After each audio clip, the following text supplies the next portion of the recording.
ये रायपुर की कदीम खानका है। ये सामने आप जो बिल्डिंग देख रहे हैं इसके ऊपर छप्पर पड़ा हुआ है।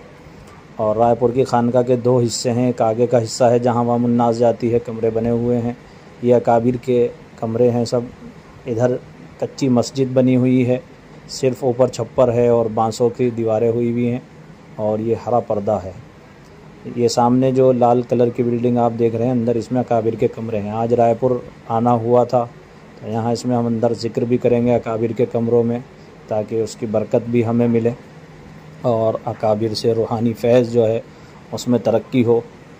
ये सामने आप देखेंगे यहाँ शाह अब्दुल रहीम साहब और शाह अब्दुल कादिर साहब, शाह अब्दुल अज़ीज़ साहब और दीगर जो अकाबिर रायपुर के रहे हैं, इन कमरों में क़याम किया है। ये अली मियाँ साहब का कमरा हुआ करता था और अंदर एक कमरा शाह अब्दुल कादिर साहब का है। इसी तरीके से बानी जमात हज़रत मौलाना इलियास साहब ने भी यहाँ क़याम किया है। और ये आप देख सकते हैं लिखा हुआ है कौन से अकाबिर किस सन में जो है इंतकाल किया, कब से कब तक, उनकी पैदाइश के बारे में ये पूरा इन्होंने डिटेल लगाई हुई है। हिंदी में भी है और उर्दू में भी है, इंग्लिश में भी है। ये एक शेर लिखा हुआ है कमरे के बाहर। ये हज़रत का कमरा हुआ करता था और यहाँ बैठकर वो बैत किया करते थे अंदर। इसी कमरे के अंदर इंशाअल्लाह ज़िक्र करेंगे। Allah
अल्लाह अल्लाह